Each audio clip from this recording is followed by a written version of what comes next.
दोस्तों आदाब। मैं हूं आपका मेजबान डॉक्टर अमजद अली बाबर। सरारे उर्दू के तहत आज हम पढ़ेंगे अल्लामा इकबाल की मशहूर मारूफ नज्म एक आरज़ू। इससे पहले कि हम एक आरज़ू देखें कि एक आरज़ू में अल्लामा इकबाल क्या आरज़ू रखते हैं, थोड़ा सा अल्लामा इकबाल के हवाले से बात कर लें।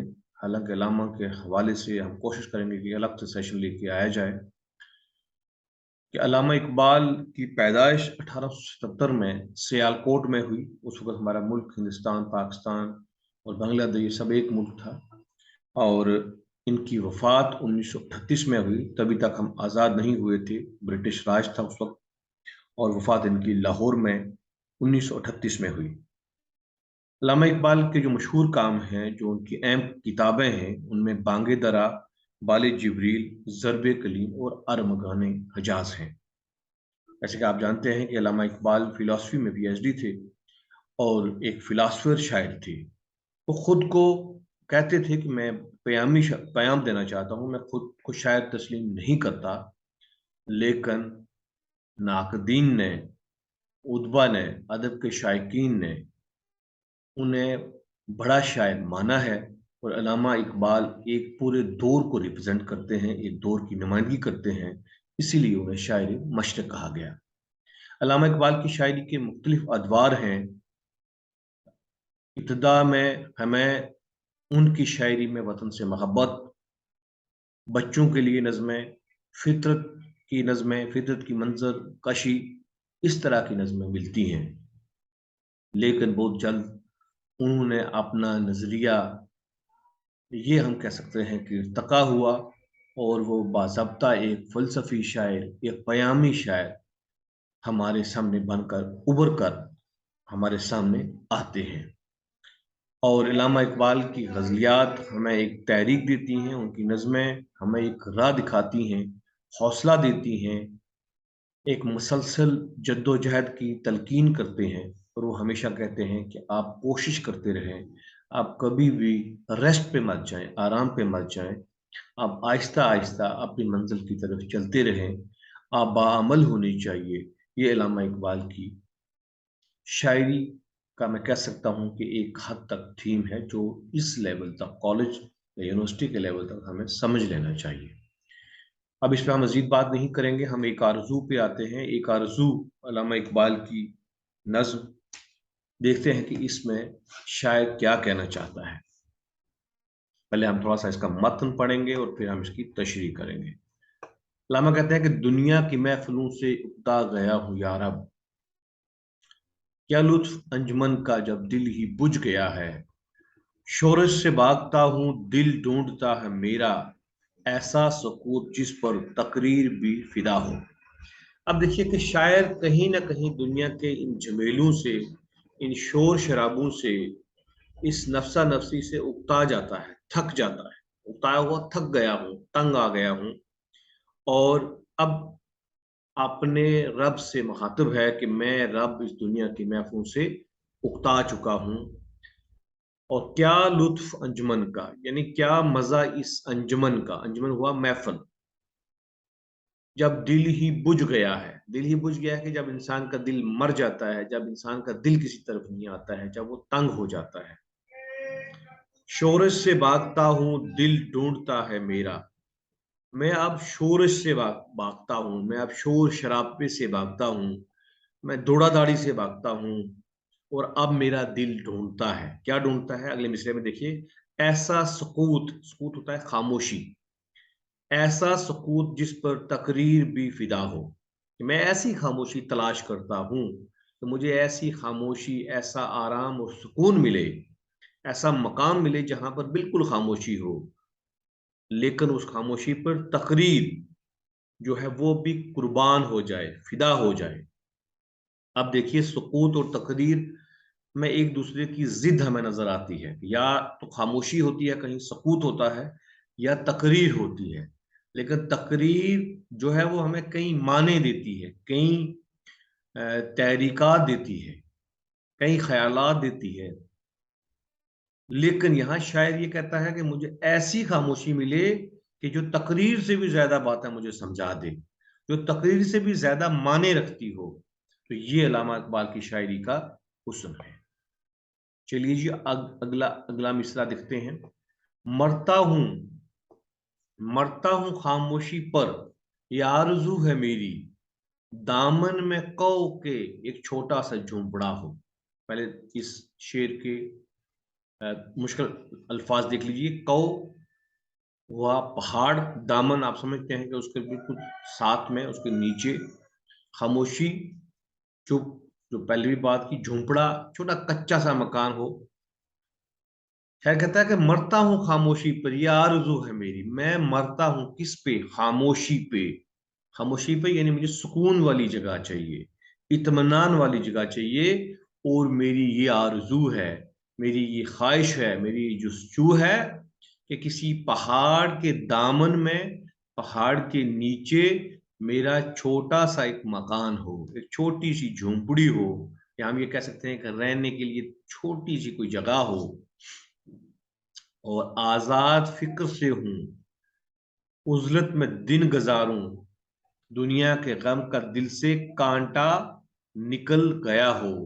और शायर कहता है कि मैं आजाद फिक्र से हूं, मैं तमाम फिक्रों से आजाद हो जाऊं, और उजलत में बिल्कुल इत्मीनान से फुर्सत के दिन मैं वहां पर गुजारूं, सारी दुनिया से मुझे छुटकारा हो, उजलत सारी दुनिया से मैं अलग होकर वहां मैं किसी भी फिक्र से, किसी भी खौफ से, किसी भी डर से बचकर अपने दिन गुजारूं। अगर आप देखें कि आजकल के दौर में जो बड़े बड़े लोग हैं मुख्तलिफ ममालिक से, वो अगर कहीं अच्छे सियाहती मकामात पर सैर करने आते हैं, और हम लोग भी देखते हैं, कभी एक दिन मिल जाता है, कभी आधा दिन, तब हम स्कूलों में, कॉलेज जो है वो जाते हैं, पिकनिक कहते हैं, पिकनिक करनी है, तो उसका मकसद यही है कि आज थोड़ी देर के लिए इत्मीनान, दुनिया की सारी फिक्र, सारा काम, पढ़ने की फिक्र, काम करने की फिक्र से बालातर होकर आजाद हो जाएं। तो लेकिन अलामा चाहता है कि मैं मसलसल तौर पर आजाद रहूं, और मैं अपने दिन इस तरीके से गुजारूं, और दुनिया के गम का दिल से कांटा निकल गया हो, लज्जत सरूद की हो चिड़ियों के चहचहूं मैं, और ऐसा हो मेरे साथ कि दुनिया के सारे गम कदों में, दुनिया के सारे गम से मेरे दिल से कांटा निकल गया हो, और सरूद हो गया नगमा, और मेरे जो मैं नगमे जो सुनूं, जो नगमों की मुझे आवाजें आए, वो चिड़ियां उस पुरसकून जगह पर जब बोलें, तो मैं उससे लुत्फ उठाऊं। चलिए जी आगे। चश्मे की शोरशू में बाजा सा बज रहा हो, और जो मुझे बाजे की जरूरत पड़े, जो एक साज होता है, वो कहाँ से आए? चश्मे से, यानी पानी का चश्मा जो चल रहा है उस सुकून वाली जगह पे, तो वहां मुझे ये लुत्फ आए। गुल की कली चटक कर पैगाम दे किसी का, सागर जरा सा गोया मुझको जहां नमा हो। अब गुल की कली, गुल हुआ फूल, फूल से पहले कली होती है, वो चटके यानी जब वो चटक जाए, खुले, तो वो फूल बनती है। वो चटक कर मुझे ये पैगाम दे, ये मैसेज दे कि कोई आ रहा है।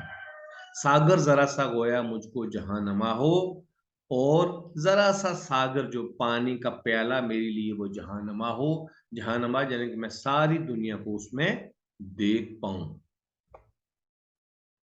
हो हाथ का सुरहाना, सब्जे का हो बिछूना, शर्माए जिससे जलवत खलवत में वो अदा हो। क्या कहते हैं कि मैं जब सोया हूं, जब मैं वहां आराम कर रहा हूं, तो मेरे पास सराहने के लिए क्या हो? हाथ अपना हो, और बिछूना क्या हो? घास का हो, बिल्कुल कुदरती और फितरी हो। शर्माए जिस पर जलवत, जिस पर जलवत भी शर्मा जाए, जिस पर रौनक भीड़ भी शर्मा जाए, खलबत यानी तन्हाई, मेरी तन्हाई की वो अदा हो कि मैं अकेले में वो मजा कर रहा हूँ।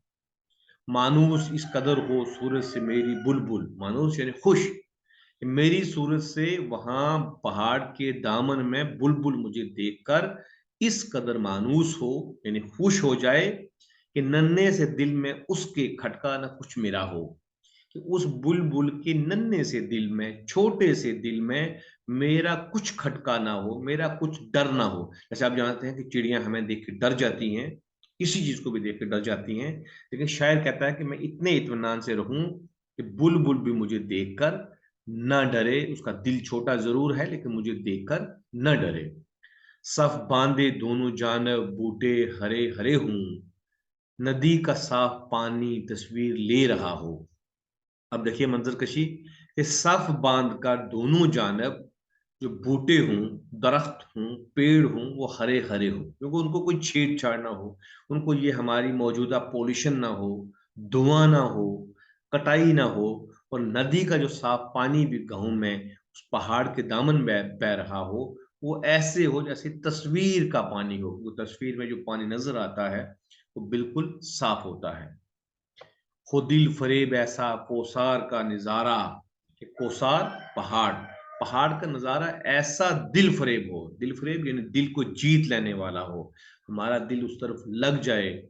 पानी भी मौज बनकर उठ उठ के देखता हो, कि पानी उस पहाड़ के नजारे को, पहाड़ की खूबसूरती को, वहां दरख्तों की हरियाली को उठ उठ के देखता हो। अब देखिए अल्लामा इकबाल ने कितना खूबसूरत यहाँ संत उसने तालील का एक उनसर पैदा किया है। अब पानी तो जब चलता है उसकी लहरें उठती हैं और फिर नीचे जाती हैं, लेकिन अल्लामा इकबाल ने ये निकाला है नुक्ता कि वो इसलिए उठती हैं और उठ उठ के पहाड़ की खूबसूरती को देखती हैं। आगोश में जमी की सोया हो सब्जा, आगोश में जमी की सोया हुआ हो सब्जा। आगोश हुआ झोली, ये सारा जो सब्जा है, हरियाली है, वो जमीन की आगोश में, झोली में सोया हुआ हो, आराम कर रहा हो। फिर के झाड़ियों में पानी चमक रहा हो, और तमाम जो झाड़ियां वहां की हूं, वहां पर पानी से उन पे चमक रहा हो, मोतियों की तरह चमक रहा हो। और पानी को छू रही हो जुग जुग के गुल की टहनी, गुल हुआ फूल। अब जो पानी पड़ा हुआ हो झाड़ियों पे, तो उसको क्या छू रही हो? गुल की टहनी, फूल की टहनी। अब देखिए ये मंजर कशी है कि पूरा नजारा हमारी आंखों के सामने आ गया है, कि झाड़ियों पे पानी पड़ा पड़ा हुआ हो, बिल्कुल साफ और शफाफ माहौल हो, और वो पानी फूल के साथ, फूल की टहनी के साथ लग रहा हो, जैसे हसीन कोई आईना देखता हो। और ये तशबीह है कि ऐसे हो जैसे कोई खूबसूरत इंसान शीशा देख रहा हो। एक तो उसकी खूबसूरती हो, और दूसरा शीशा कितना साफ और शफाफ होता है, ये मंजर हो। और यहाँ शीशा जो है उस पानी के कतरों के साथ और फूल की टहनियों को उस हसीन के साथ तशबीह दी है। मेहंदी लगाए सूरज जब शाम की दुल्हन को। अब देखिए क्या मंजर कशी पेश की है, कि शाम की दुल्हन इसलिए कहा है कि जब शाम को सूरज उतरने वाला होता है, गुरूब होने वाला होता है, तो वो सुनहरा हो जाता है, मेहंदी की तरह हो जाता है, सोने की तरह हो जाता है।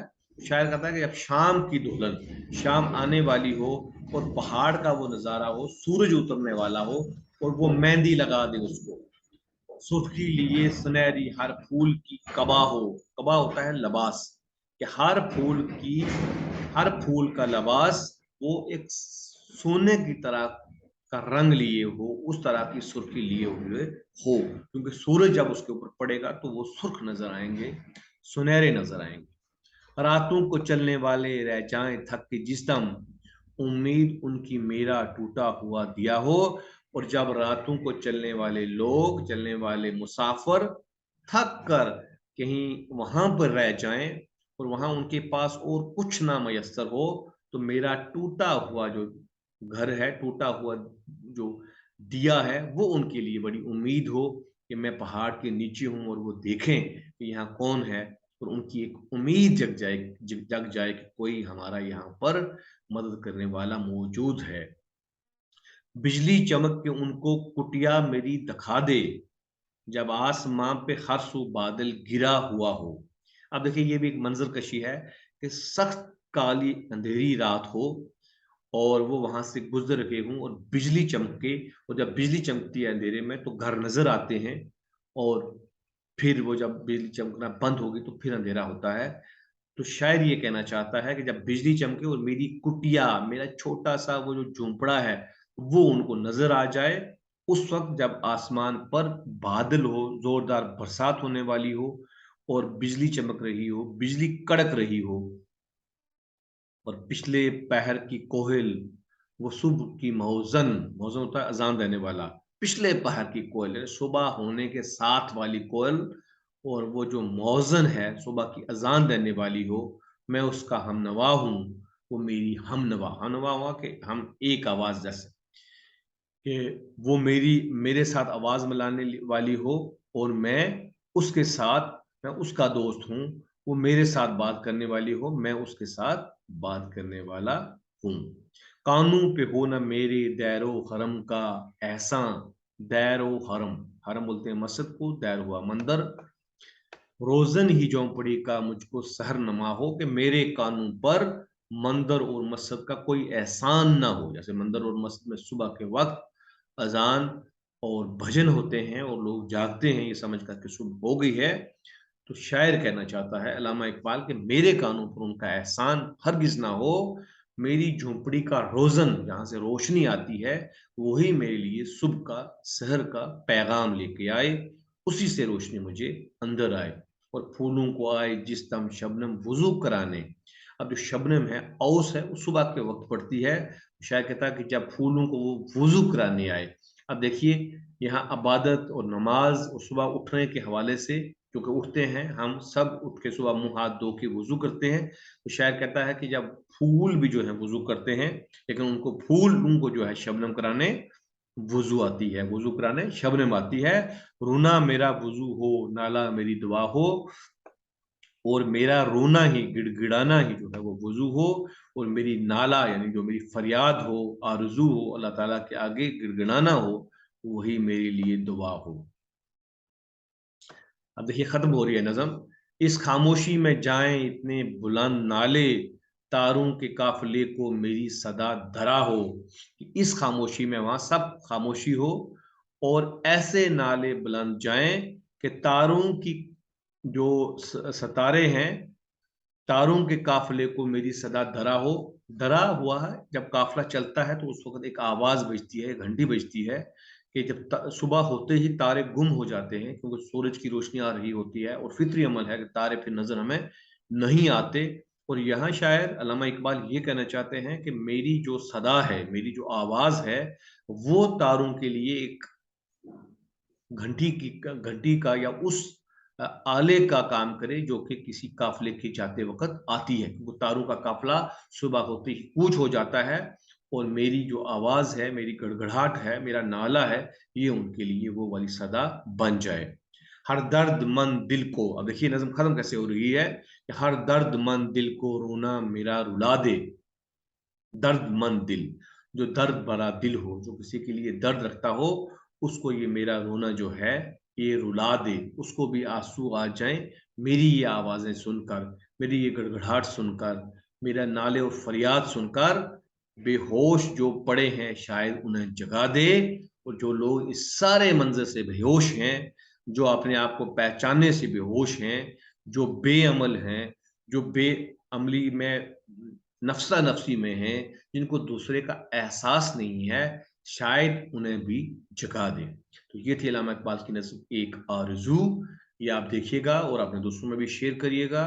कुछ इस हवाले से अगर आपको दिक्कत हो तो वो भी आप मुझे ज़रूर बता सकते हैं, कि ये नज़्म जो है जिसमें खामोशी के हवाले से अल्लामा इकबाल ने बात की है, इत्मीनान के हवाले से बात की है, और इतने आसान अल्फाज में, बेहतरीन अंदाज में, नहायत नाज़िक तशबीह और इस्तारों में इस नज़्म को कंप्लीट किया है, कि हम देखते हैं कि एक मंज़र पहाड़ के नीचे झोंपड़ी का हमारे आंखों के सामने आ जाता है। अपना ध्यान रखिएगा और मेहनत करते रहिएगा। खुदा हाफ़िज़।